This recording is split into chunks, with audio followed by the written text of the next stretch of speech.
자, 우리가 길에서 흔히 보는 순경부터 TV 뉴스에 나오는 경찰청장까지 이분들 사이에 무려 11개나 되는 계급이 있다는 거 알고 계셨나요?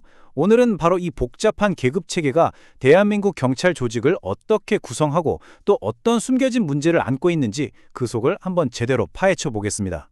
네, 바로 이 숫자 11. 이게 오늘 이야기의 핵심 키워드입니다. 대한민국 경찰 조직 전체를 꿰뚫는 숫자죠. 아니 근데 왜 하필 10개도 12개도 아니고 딱 11개일까요? 이 11칸짜리 사다리가 조직에 대체 어떤 영향을 주고 있는지 지금부터 그 비밀을 하나씩 풀어보겠습니다.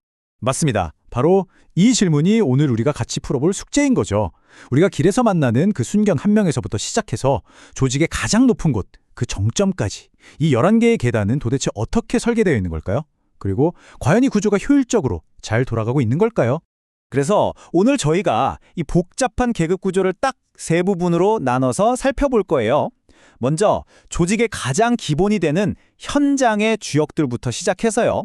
그 다음엔 조직의 허리, 중간 관리자들을 보고요.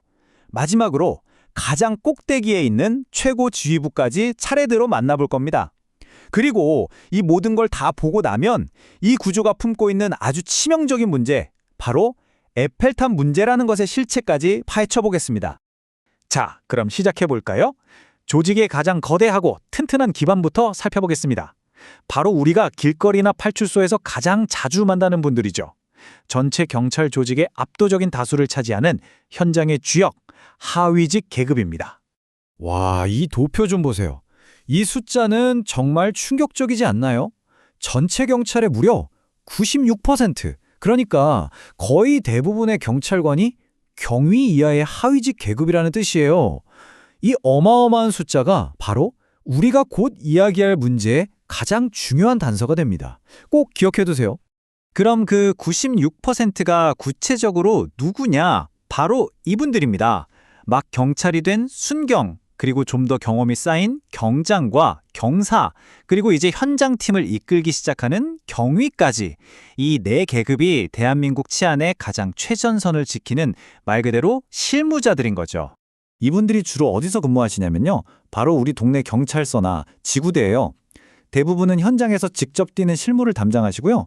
하위직 중에서 가장 높은 계급인 경위 정도 되면 한 지구대를 책임지는 부소장이나 소장 같은 리더 역할을 맡기도 합니다. 자, 이제 계급 사다리를 한 단계 올라가서 피라미드의 중간 지점으로 가보겠습니다. 아까 봤던 96%의 현장 인력과 저 위에 있는 소수의 지휘부를 연결해주는 조직의 척추 같은 존재들이죠. 바로 중간 관리직 계급입니다. 이분들이 없으면 경찰 조직 전체가 마비될 거예요. 정말 중요하죠. 이 중간 관리직의 시작을 알리는 계급이 바로 경감과 경정입니다.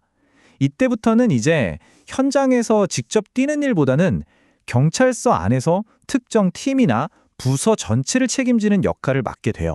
본격적으로 작전을 지휘하는 리더가 되는 거죠. 이 표를 보시면 딱 정리가 되죠. 경감은 보통 경찰서의 계장님, 그리고 그 바로 위인 경정은 더 큰 단위인 과장님, 이렇게 팀과 부서를 관리하는 겁니다. 그리고 이 중간 관리직의 맨 위에 정말 중요한 계급이 하나 있습니다. 바로 총경이에요. 아니, 왜 이렇게 중요하냐고요? 전국의 대부분 경찰서 있잖아요.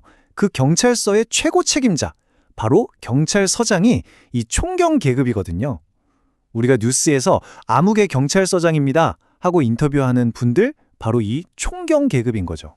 자, 이제 드디어 피라미드의 가장 꼭대기로 올라가 보겠습니다.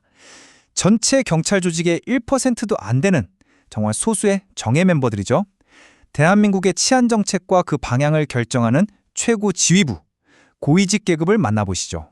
총경 바로 위 계급은 경무관입니다. 이때부터가 우리가 흔히 경찰의 별이라고 부르는 장성급 지휘관의 시작이에요. 보통 경찰서장은 총경이라고 말씀드렸잖아요.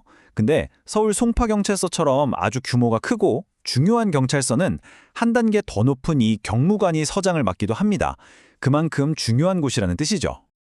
그리고 그 위, 조직의 진짜 최정상에는 딱 3개의 계급만 남아 있습니다. 바로 치안감, 치안정감, 그리고 14만 경찰 조직 전체를 통틀어서 딱 한 명만 존재한다는 그 자리, 치안총감입니다. 이 세 계급이 바로 각 지역의 경찰청과 대한민국 경찰 전체를 이끄는 최고 수뇌부인 셈이죠.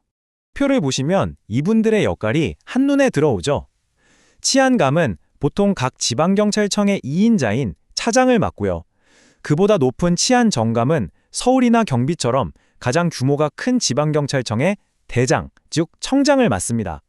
그리고 마지막으로 치안총감은 말씀드린 대로 대한민국 경찰 전체를 책임지는 경찰청장이 되는 겁니다.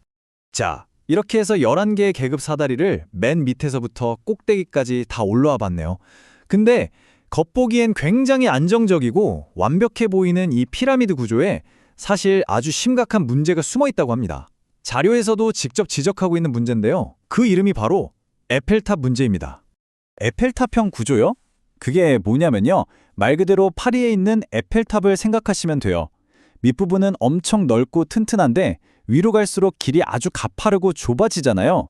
바로 그런 구조를 말하는 겁니다. 우리가 지금까지 살펴본 경찰 계급 체계가 정말 이 에펠탑이라면 똑같이 생겼죠? 바로 이게 핵심입니다.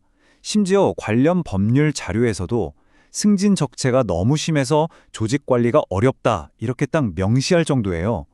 쉽게 말해서 올라갈 수 있는 자리는 정말 몇 개 없는데 밑에는 너무너무 많은 사람들이 몰려 있으니까요. 당연히 조직 전체의 사기나 동기부여가 떨어질 수밖에 없는 그런 구조적인 한계가 있다는 거죠. 다시 한번 아까 그 숫자를 떠올려 보세요. 96%. 이 어마어마한 인원이 저 좁디 좁은 문을 통과하려고 하니 승진은 그야말로 바늘구멍 통과하기가 될 수밖에 없는 겁니다. 이것이 바로 대한민국 경찰이 지금 마주하고 있는 에펠탑 구조의 냉정한 현실입니다. 네, 오늘 이렇게 경찰의 11개의 계급 체계 그리고 그 안에 숨어있던 에펠탑 문제까지 함께 들여다봤습니다. 이제 마지막으로 여러분께 질문 하나를 던지면서 마무리할까 합니다. 우리 모두의 안전을 책임지는 이 중요하고 거대한 조직이 앞으로도 계속 이런 구조를 유지하는 게 과연 미래를 위한 최선의 선택일까요? 여러분은 어떻게 생각하시나요?